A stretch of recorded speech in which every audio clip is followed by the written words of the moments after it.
was supposed to start at the beginning. All right. So we've been going through our 99 Days with Jesus study. And next week, I already mentioned, we will not be here next week.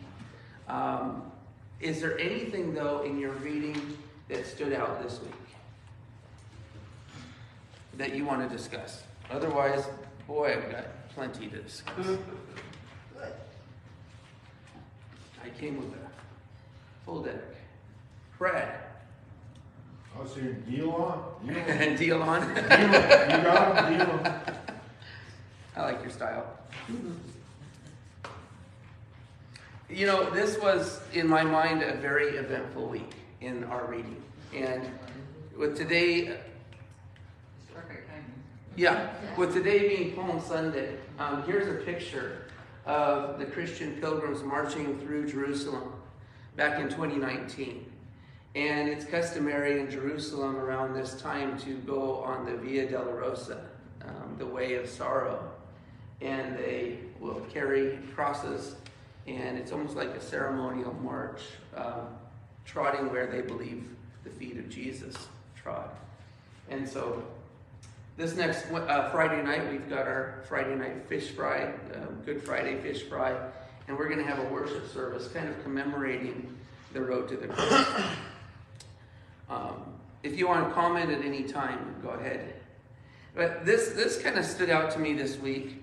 Last Sunday we had talked about the meaning of the fig tree, and I don't know if you guys have ever, you give a talk, you say something, and then you go back home and you're like, oh man, I could have said that or done that a little bit different or said it better. I do that all the time. Never. Jesus goes, into Jerusalem riding on the donkey, and but on the disciples' way into Jerusalem, they see the fig tree. Jesus sees it has leaves but no figs. He curses it on the way out of Jerusalem, or on the way back, the next day is when they saw that the fig tree had withered. And here's whether this is profound or not, maybe it's just me. The curse on the fig tree is a curse. It was a curse on their whole religious system, which for many of them represented their way of life, their history, their tradition, their rituals. The Pharisees and the Sadducees had not only taken the Mosaic law, but they had built on it rule upon rule, law upon law, down to the minuscule detail. When Jesus kind of jabs them, you give a tenth of your mint and your spices. They reduced it to the ridiculous, and had just made this system of works by getting to God almost impossible. They themselves could not adhere to it. They were hypocrites in their own right, and Jesus exposed them again and again. So when he curses the fig tree, it pronounces, though, also the death then of the old covenant, and makes way for the new, written in Christ's blood. After Christ's death and burial and resurrection, within 40 years, the temple was destroyed, but also their system was gone. The last sacrifice occurred in 1st century AD. And so that curse of the fig tree, the withering of the fig tree, was really also the demise, the withering. And the fig tree, as we remember, it withered from the root. It was rotten from the root, rotten to the core. And so it says, after Christ's death, burial, and resurrection, and his ascension, within 40 years, which is just one generation, the religious system of Israel was gone. Not just the Temple Mount and the ritual sacrifices, but the religious way of life. Christ nullified the need for that. Like the fig tree that had the appearance of leaves from the outside but lacked the fruit, corrupted from the root within, the religious leaders in Jesus' day not only failed to reach the people for God, but shut out people who God wanted in. And as we talked about, when he cleansed the temple, they had set up the buying and selling in the Gentile court, which was the largest area, but they had cluttered it. I don't know necessarily. There's probably some exorbitant money exchange practices, maybe some exorbitant selling of animals, but that wasn't just that. That's not the whole story. In my mind, it was that they had filled up the place that was intended for those outside the Jewish faith to come in, they cluttered it with their stuff and totally were desecrating what God had intended, was that to make way for the Gentiles, to make way for all peoples, all nations. And so when Christ came, the cursing of the fig tree is much more than just the fig tree. Pharisees were putting up a barrier. It was a huge barrier, yeah. Now, there might be even anything that you can think of to add to that discussion. I had something that was kind of, a lot of times we'll talk about something here and then I'll go over the next week and all my stuff I'll hear. Anyway, this week, John Porson in the morning did a whole deal about the fig tree, the olive tree, and the vine. And it was kind of neat how it fit in with what we were doing here. And that was pretty neat. I'm sure I could still say all this a lot better than what I said it, but I thought, man, I hope I made that point clear. So, what would the root of the tree represent? What would that be? The teachers, the people who should have been actually spreading the word? That's kind of what comes to mind is the corruption of the religious leaders. Yeah. And but I don't know, Dad, do you have any other insight on it? The thing about that too with the fig tree is that like doing it to the root. Yeah. No suckers could come up or any life at all from it, because the fig tree are all planted from a start. Yeah. So, I mean, it was a complete no possibility for it. I don't know one thing, a fig tree is very hard to kill. That's a good observation. It really is. We had one and my mom hated it, so she's like, chop that fig tree down, and the next thing you know, it's just coming back up. It's like a vine maple or something.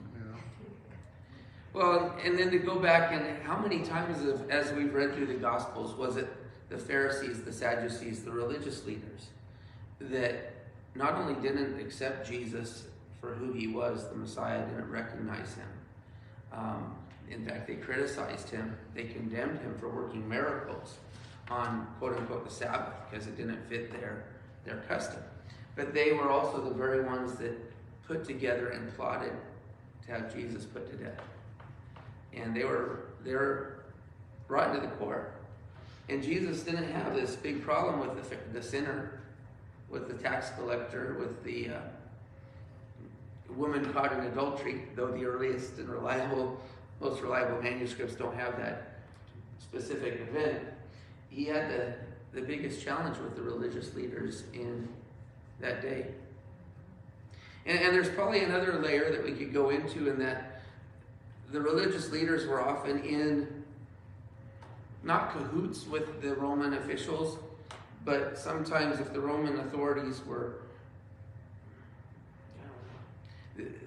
there was some politicking going on at times, where the religious leaders were also working in conjunction.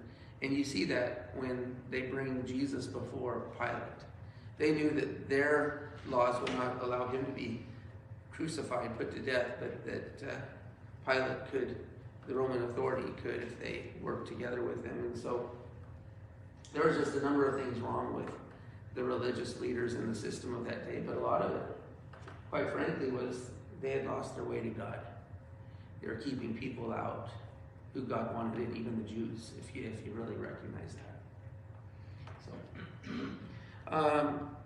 So then within 40 years of Jesus' ascension into heaven, 70 AD, and that battle with Rome actually was about a 7-year battle, 63 to 70 AD. There were a number of the ramparts. There were a number of barrages. There was a wide military campaign.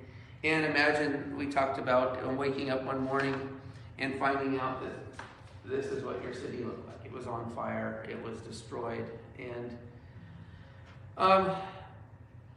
Vern raised a really good question last week, and I wanted to touch about that. He had talked on the concept of rebuilding the temple. So the first temple was built by Solomon using plans that had been drawn up by David. King David had it in his heart, but God saw fit that Solomon would be the one to do the building of the temple. And then when the Babylonians came in, Zerubbabel was the one that returned, and Ezra played a part as the religious leader, but with the rebuilding of the temple, and that would be called the Second Temple. But then the Second Temple was never equaled in glory to the First Temple. It paled in comparison in some ways. And so over the centuries, many renovations were undertaken at the temple, and then later on, what's interesting, I don't know if it's cool or not, but it was Herod the Great around 19 to 20 BC. Herod the Great, this was one of his crowning achievements. When he restored the temple, it was dazzling white with its stones, except for the gold that plated parts of the building and structure. And he expanded the Gentile court, to 30 football fields, almost twice as what it had been before. And so in Jesus' day, it was a pretty significant complex. So there's this question about rebuilding the temple. There's been some discussion connected with prophecy that, and I'm not exactly sure. I could study this more. Some people believe Jesus won't come again until the temple's rebuilt, and others, there's different variations out there. I just want to highlight a couple points. 167 BC. Antiochus Epiphanes, Antiochus number 4, he entered the temple, erected a statue of Zeus Olympus, and sacrificed pigs on the altar, which were considered unclean according to Jewish dietary laws. This act defiled the sanctuary and was a deliberate affront to Jewish religious beliefs. Now, and the reason I bring this up is because in Daniel it talks about when you see the abomination that causes desolation. And some people would say, well, that was an abomination to do that into the temple and even in the temple grounds. So some people look back to what Antiochus Epiphanes did as a significant event, and it was interesting. Like, there was a period of about 3 years, maybe 3.5, where sacrifices weren't restored until 164 BC. And so there's a significance there if you read the book of Daniel, and it talks about the number of days. You could go on a deep dive there, but I went home and I had some questions of my own. Where does this concept of the rebuilding of the temple, this third Jerusalem temple, that some people are saying is yet to come and needs to come? And a lot of folks, what I ran into is the point of view that some scholars would take, and we could go on a deeper dive. Some would look to Ezekiel's chapter 40 to 48. And if you go to the previous chapters, you get Ezekiel. He has a series of visions. And Ezekiel is a prophet of God. He was carried away into Babylonian captivity. It's in the 25th year of his captivity. If I recall, that he has these series of visions. And so you get the valley of dry bones, but in Ezekiel 40, then he has this vision of the temple. So let me just highlight chapter 37, the valley of dry bones. Chapter 38, the defeat of Gog. Chapter 39, the disposal of Gog and Israel's restoration to God. And chapter 40, the new temple. And this comes to Ezekiel in his 25th year of exile, but it's the 14th year after the fall of Jerusalem. And so Ezekiel's transported by God, and he has this vision. He's set down on the temple mound.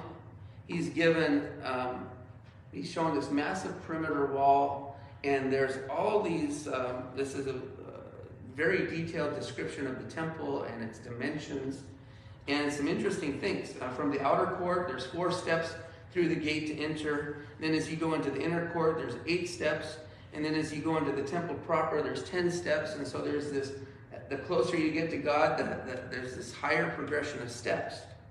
And yet there's also this decrease in numbers in the dimension. As you enter the portico, it's 14 cubits. And then as you enter, the entrance to the holy place is 10 cubits. And the entrance to the most holy place is 6 cubits. So then the closer you get to God, the entrances get smaller. And there's a lot of, complex but very detailed description of what this looks like. And the point there is that some are going to argue this temple described, this blueprint has never been created. And they're looking for a literal fulfillment of the vision that Ezekiel had. That's one of the things that propels this vision for there's got to be a third temple. But the bottom line is this vision that Ezekiel received, is it literal? Or is it more symbolic? Was it more of a vision? But it is very detailed in Scripture. There's no question about that. And then it even goes into talking about the priests and some different procedures. But some people are looking for this to be a millennial fulfillment, meaning that the temple's got to be rebuilt, and then Jesus is going to come and reign for 1,000 years, and he's going to reign in the Jerusalem temple. The other idea, passage this might come from, is Daniel 9:27. It says the Antichrist will stop Jewish sacrifices and offerings and then commit the abomination of desolation in the temple of God. So they're looking for this abomination that causes desolation to happen way down the road. And so first we got to set up the temple, and then it's going to happen. Whereas some are going to say, wait, you got two events that we're going to suggest. One is the Antiochus Epiphanes, but the other one is what Titus did in 70 AD. And there's a similar report, similar to what Antiochus Epiphanes did. He marched into that temple ground area with their ensigns. They sacrificed, I think, even a pig, kind of a very similar thing. And so there's a question of the abomination of desolation and the timing of that. Zechariah, the summary there, a man whose name is the branch will build the temple of the Lord, will sit and rule on his throne, will sit on the throne both as priest and king, and bring peace between the two offices. And those who are far off will come and help build the temple of the Lord. Revelation 11, 1-2, rise and measure the temple of God, but not the outer temple, because it will be trampled underfoot by the nations for 42 months. And then, of course, Revelation 20 talks about 1,000-year reign. And so there's questions that scholars, theologians, Christians from different camps are looking at. Here you've got Genesis chapter 1, and all the way from Genesis 1 to the end of chapter 19, nothing is said. I was sitting in a Bible study in the early 90s where this point was made, and it's never left me. From Genesis 1 to the end of Revelation 19, nothing is said about this 1,000-year reign until you get to Revelation 20. And it talks about 1,000-year reign and Satan being bound for 1,000 years in 9 verses. And then, of course, Revelation ends at Revelation 22. And so theologians some have looked at this this has got to be literal, and it's got to be chronological. And so this is going to happen right toward the end, and there's going to be this 1,000-year reign, so we got to have a new temple. And my concern with some of that is, would not a rebuilding of the temple, would not a reinstitution of a sacrificial system nullify the work of Christ, what he accomplished on the cross as a perfect sacrifice? Wouldn't that just be bringing the old back when we're ushered in with the new? And yet I'll tell you what, the millennial, the 1,000-year millennial at the end is probably the most popular view in theology resonating today in many, many ways. And so it's something that I don't want to be dismissive. It definitely deserves a lot more further study, and I don't know how many Christians think about it. I was listening, though, with what Vern was saying last week. I was listening to the radio, talk radio, on Monday. Glenn Beck was talking about the red heifers in Jerusalem. So you go online and you research this, and sure enough, in 2022, they brought over 5 red heifers. Now, this is an interesting article. It says, although temple vessels have been created and the priests are in training, there are serious issues that need to be resolved before construction on a new temple can begin. One key element missing at the moment is finding a ritually pure red heifer. And it says, such specimens must be without blemish, not even 2 hairs of their may vary in color. Previous red heifers have been disqualified, including a New Jersey red heifer that became ineligible this year when it gave birth to a black calf. Doggone it. Pregnancy and the subsequent birth disqualify the cow.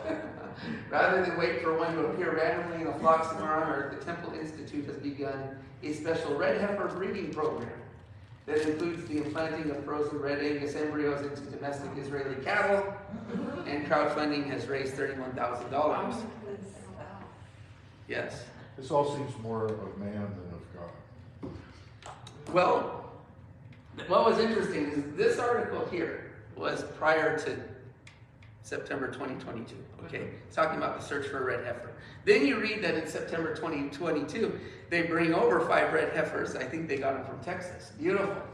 And it talks about how they've got to be without blemish. But the picture, I'm not making this up. The picture that they gave on the website of the red heifers, I'm looking at this and I'm thinking, okay, what is this? Dirt. It looks like it's just dirt. It's not a blemish. Okay.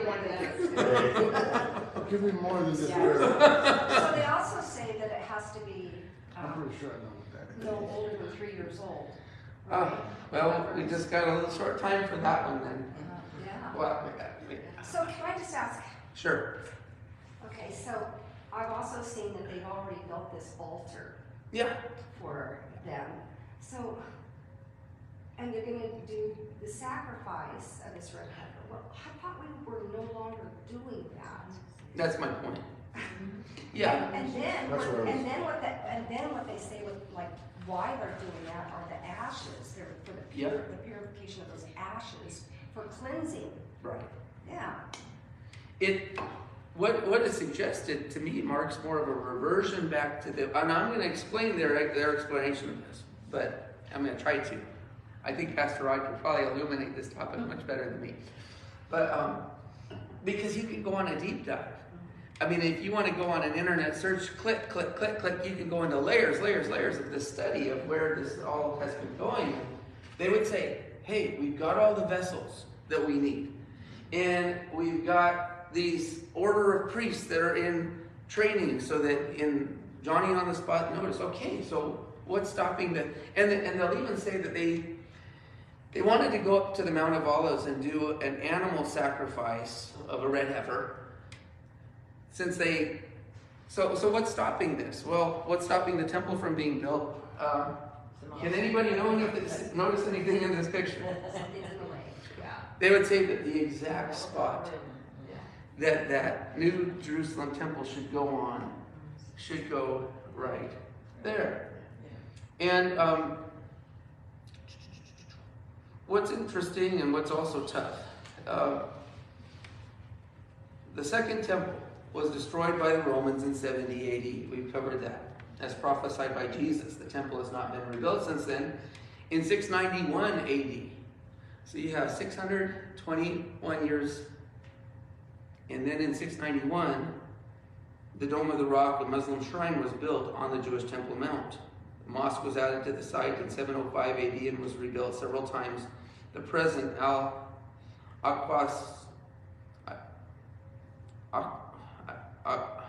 the present mosque dates to 1033 AD. So that mosque there has been sitting there, for over 1,000 years. So that present one, almost 1,000. But basically, that's what's stopping. When we hear about the third temple, there's an insistence it's got to be right there, which means something has to go. And so then the deep dive on that is going to talk about the Israeli-Arab-Muslim conflict. And we're living a lot of that out in current events. One of the reasons some would say that that they would justify the rebuilding of a temple, the reinstitute of a sacrificial system, is that Christ came and died. That doesn't fully satisfy the need of the Jewish people, and then the Messiah is going to have to come again. And so they're still awaiting their Messiah instead of recognizing Jesus as the Messiah. And so contemporary theology might look at a rebuilding of the temple and reinstitution of a sacrifice. Again, I still have trouble personally processing this. And I think I have a bigger problem in the sense that you can jump from Ezekiel chapter 40 to 48, the vision of the temple. even if you want to connect a bridge to the 1,000-year reign, in my mind, and I could be corrected, but there's so many missing pieces. You're superimposing so many things that Revelation doesn't tell me about a rebuilding of a temple, for example. It doesn't tell me about a reinstitution of a sacrificial system. And so, where do they make the assumption that the temple, and I struggle with that. Or the temple and the system. Oh, Go ahead. That wasn't me. So. There was a sheep. There was a sacrificial lamb in here somewhere. well, I mean, are they one and the same? Can you have the temple without the sacrificial system? Or is that just something the Jews or the Jewish people are saying? Anyway, I'm trying to flesh this out. If it's just. So won't Jesus be bringing his kingdom? You're asking good questions. Yeah. These are questions that would be worth exploring. Could the temple be rebuilt without a sacrificial system? It could, but those who propose the rebuilding of the temple insist on a sacrificial system going with it. So that's for man. Okay, that's where I was. So there's a number of commentaries.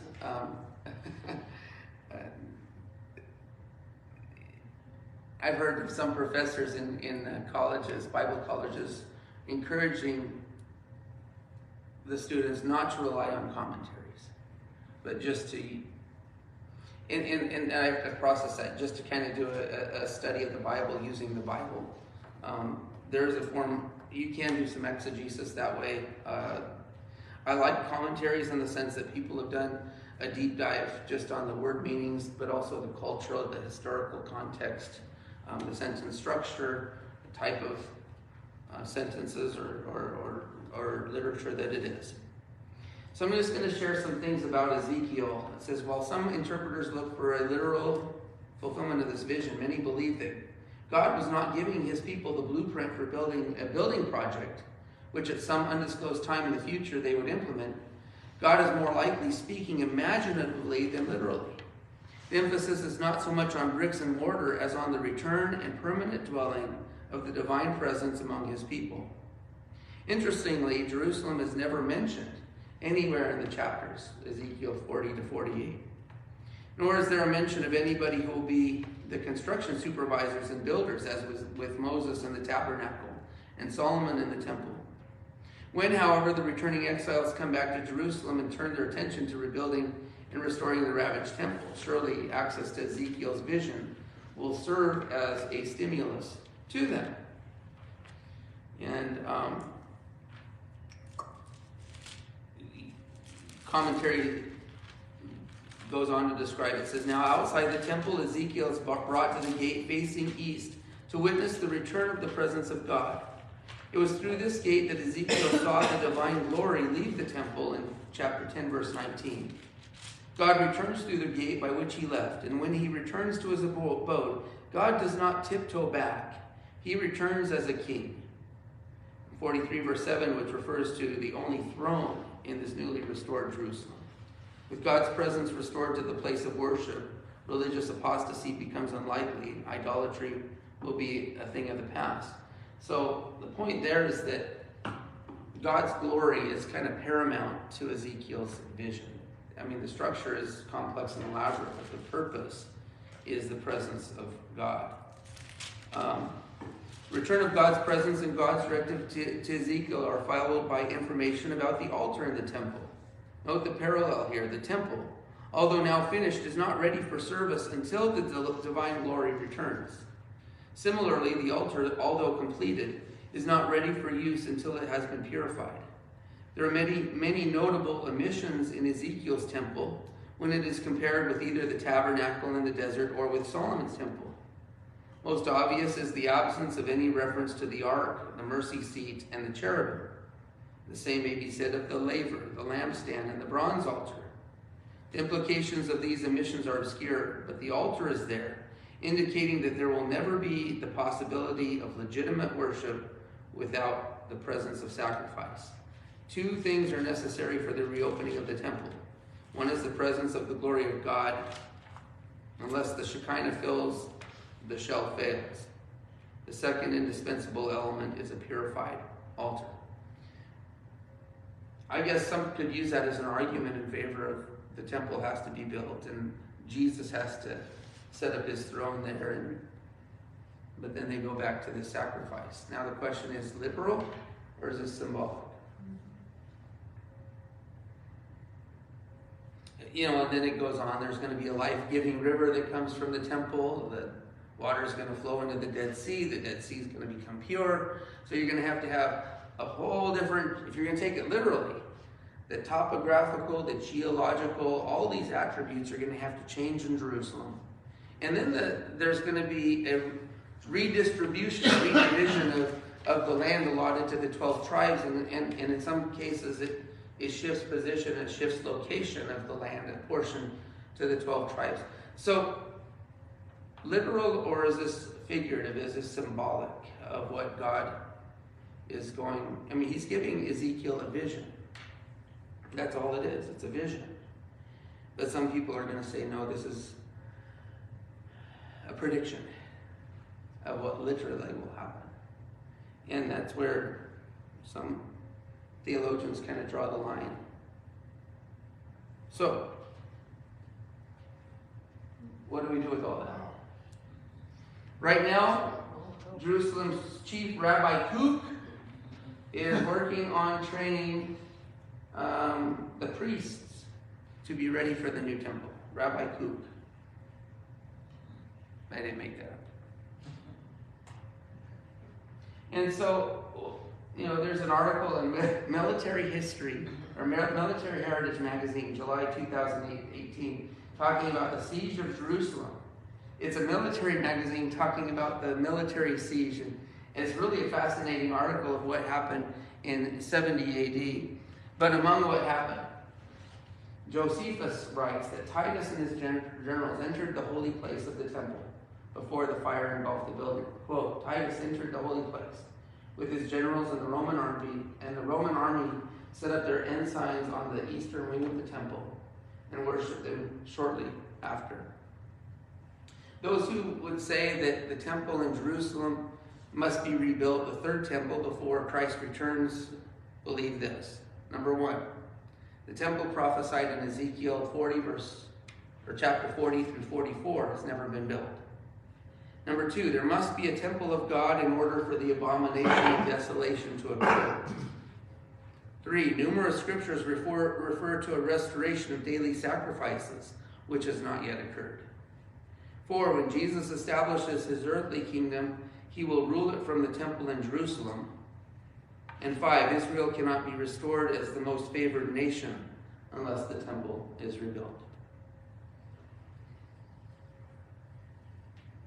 Some possible responses to this is this. The temple prophesied in Ezekiel 40 through 44 is a vision, not necessarily a literal third temple condition.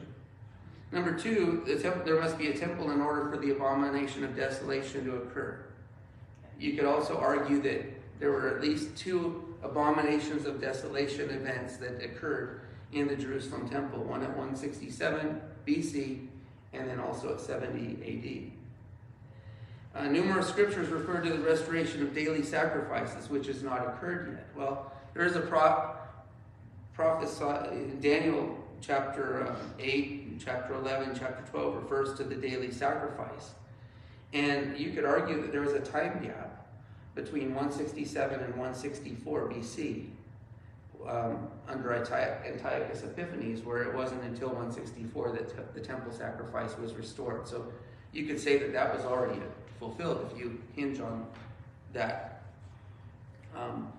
Expositor's Bible commentary takes that view. Number four, when Jesus establishes his earthly kingdom, he will rule it from the temple in Jerusalem. Well, I don't have a chapter and verse reference to that. I mean, some are saying claiming Revelation chapter 20, this 1,000-year reign, but it doesn't say to me so much of that. And then it says this, Israel cannot be restored as the most favored nation unless the temple is rebuilt. Understand that in the Old Testament, Israel is this geographical, this is geopolitical land, mass. It's this nation and the people of God. The people of God are referred to as Israel. In the New Testament, Israel is a reference to the church, the people of God. And so, physical or spiritual, and greater than that, I would argue that in Daniel chapter 2, Nebuchadnezzar actually receives the vision or the dream, and Daniel interprets that you've got 4 kingdoms, and then this boulder comes and it smashes the foot, and the whole structure topples down, and out of that emerges a great mountain, a great kingdom, and even the time frame fits the arrival of Christ being that rock, that boulder, by which this big mountain emerges, a new kingdom. And what's incredible about that is to understand that in Jesus' day, even as he's riding in Jerusalem on Palm Sunday, they're looking for a literal, a physical, a human ruler, a human king, Messiah, who's going to come and demolish the reign of the Roman Empire, where God's plan was for Jesus to be our spiritual Messiah, eternal. The kingdom that he's building is a kingdom in the hearts and lives of men and women. It's the body of Christ. And it'll go on forever. It's the reign and rule of God in people's hearts and lives through Jesus Christ and what he accomplished. One of my concerns with the certain segment of theology then that looks for another literal temple, another human ruler, another earthly king, the 1,000-year reign. It's kind of like looking for the same thing the Jews were looking for back in Jesus' day. What if instead it's this 1,000-year reign, the millennial reign is more symbolic? What if it's actually happening right now? What if it's the rule and reign of Christ in people's hearts and lives? Does it still leave us with a lot of question marks? Sure.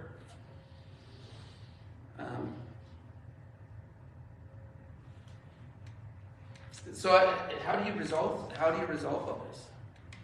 Because there are people in churches, not just theologians and scholars sitting in seminaries, not just books and literature, but there's well-meaning Christians on different sides of this camp. Yeah, I don't know. It almost seems like it is more the ruling of Christ in people's hearts. It's almost like someone saying, "I'm going to start a revival." You can't really plan that, right? You can't just say, "We're going to start a revival. Come on, guys, come over to the house and it's all revive." It's got to be. Just start playing. I don't know. It seems like. Well, you've already said it. But who would be in charge and say, "Okay, we're going to build the new temple, and this is the way it's going to go"? Like I said, you're asking somebody are they really the person who's supposed to get that started? Aren't we supposed to sacrifice Who's ourselves? Who's a big donor that's going to... Yeah. Be the sacrifice. Therefore, I urge you, brothers, in view of God's mercy, Romans chapter 12, verse 1, to offer your bodies as living sacrifices, holy and pleasing to God. Yeah. NIV says this is your spiritual act of worship. King James Version says this is your reasonable service. And somewhere in there lies the two. Worship and service. What if the temple in Ezekiel is a spiritual one because it says we grow from faith to faith. So as you're growing closer to the Lord, you're almost entering different levels of worship and different, you know what I mean? A little tighter, a little harder to get in, a little harder to get in. Yeah, Actually. yeah. I mean, it's just I imagine Ezekiel getting up and standing on this chair. I had a dream. Yeah. he had a vision from God. And it was a glorious vision, and he wrote it down. And it had meaning. I don't want to discount that. Oh, yeah. But what does it signify? And he's in exile in Babylon. The Jews were allowed to return. Many actually chose to stay in Babylon. I think some of the oldest ones. I don't know. I don't have enough information to say whether they were young or old, but several chose to stay. Others went back and went to work. And they went to work rebuilding. And there was a dedication ceremony, and at one point there was weeping and wailing combined with rejoicing. Because some looked at the new and it didn't compare to the old. It was a mixed emotion. And yet there was rejoicing that they could come back and return. And that temple symbol, what does a temple in general symbolize, or signify? The presence of God. Presence of God. You know, that started with the tabernacle in the desert. Well, Jesus comes to earth 1st century AD. I mean, just a few years before. 5 to 6 BC is when he's commonly dated as being born. But he comes to earth and, you know, our whole concept of time changes ever since then. Now we're in AD.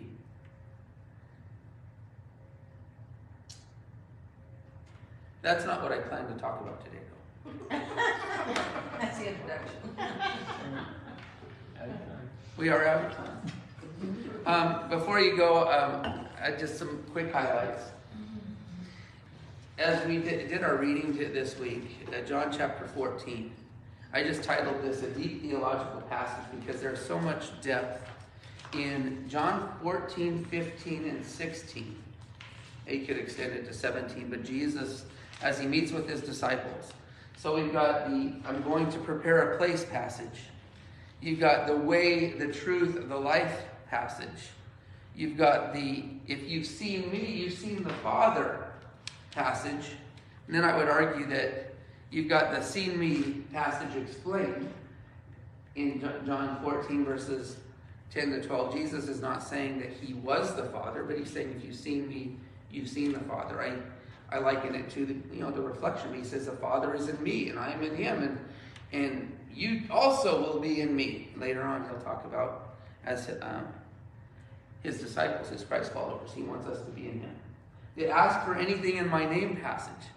Some of these passages are deep theological passages where a lot of important Bible truths are there, but they've also been used and construed in different ways that may not necessarily accurately reflect the intended meaning of the text. The sign that you love Jesus passage. If you love me, you will what? Obey. Yeah. He can show you how much you love the Lord by your obedience to the Lord. Then the promised Holy Spirit passage or passages. Then if we go into, if I called that what deep theological passage, I like to look at John 15 and 16. These are good discipleship passages, not that the others weren't, but I'm the vine, you're the branches narrative. But overlapping that is this concept of abiding or remaining in him. And that's a critical, I love how there's been from centuries past, there's been a number of Christian works that really emphasize abiding in Christ and how important that is. The command to love passage. And we're called friends by Jesus passage. But throughout this, there's this emphasis on bearing fruit. Then he's going to go into the persecution discourse. He's going to give a reminder that the Holy Spirit is being sent. He will be with you. I will be with you. And then he uses, and I call it the going away passage. Last but not least was actually our reading on Monday of this woman who enters the room. And she's got with her about a pint of pure nard. Nard. Sounds good. Does it? I don't know. When I think of nard, I think of lard. For But it was a very valuable perfume used to anoint Jesus. What she brought was worth a year's wages, about a year's wages. In 1998, According to Leonard Sweet, that would have been about $30,000. In 2023, it was at least $60,000 probably. You've seen inflation really spike. But she brings this and she anoints Jesus with this perfume. And Leonard Sweet does we don't have time for this today, but Leonard Sweet, in his book, A Cup of Coffee at Swole Cafe, I think in chapter 10, does a beautiful job of illustrating just how significant this event was. And how that fragrance filled the room. And it was here, this was one of Judas Iscariot's biggest objection. You know, the disciples were saying, why this waste? And from that point on, Judas decided he is going to go ahead and plot to betray Jesus. It's interesting that if it was worth $30,000 in equivalent terms in 1998, he goes out and betrays Jesus for 30 pieces of silver, just a pittance fraction of what this woman had spent on the pure nard.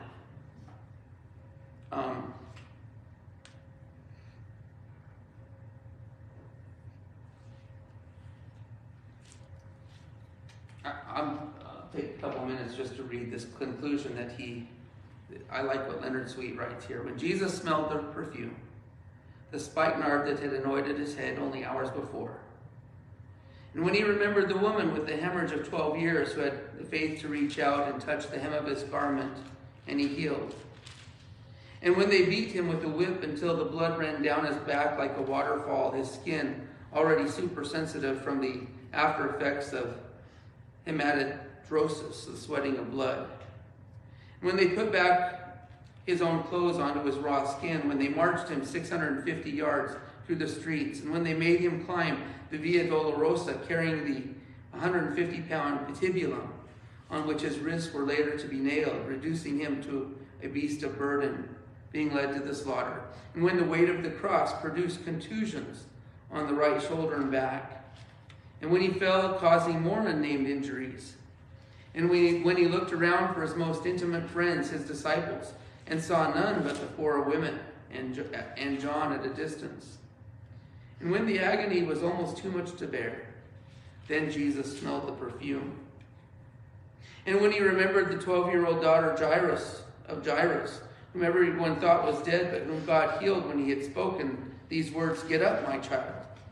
And when they stripped him naked and nailed him to the crosspiece he had carried, and when they took those 6-inch spikes and lacerated his median nerves in his hands and feet to the cross, and when they lifted him up on that towel cross above the stinking garbage heap called Golgotha, and when everyone who passed by mocked him on the cross, when the chief priests and scribes, even those who were crucified with him, taunted and teased him in his agony, and when the only thing the soldiers offered this dying, crucified man was a drink of vinegar, which could only increase his unspeakable agony, and when the loneliness became so severe, he was about ready to give up, and when he remembered the many children brought to him by their mothers, children who sat on his lap and eagerly listened to his stories, and when his tormentors used him for entertainment, let's see if he can call down the angels.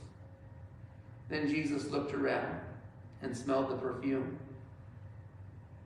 And when his body already in shock, hanging from his wrists, he was only able to breathe in, unable to breathe out. And when he struggled for breath, unable to gasp even small hiccups of air without straightening his knees and raising himself on the fulcrum of his nailed feet, and when he searched the landscape for signs of love and faithfulness and realized he was abandoned by nearly everyone he loved, Jesus cried out, my God, why have you forsaken me?" And even this wail was mocked by those who mistook his cry to God as a cry to Elijah, and wanting to make sure Elijah didn't come so they could mock him more. Then Jesus, with precious little breath left, smelled the perfume. And he remembered this woman who gave all she had, that he would remember God's love for him.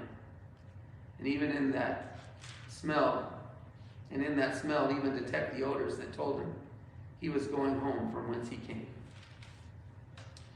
The greatest honor anyone can give anyone is to tell their story, and here was someone who did what she could, literally used what she had. Will you will me. And now you know why Jesus said, when you remember me, remember her. The whole chapter, that is much, much better. That's just a portion. But to think about the significance of what she did when she anointed Jesus, and how that fragrance would have filled his head, would have lingered. It's kind of a good thought. What can we do for Jesus? In what way can we anoint him? And he talks about in there, the Messiah means the anointed one. She's the one that anointed Jesus.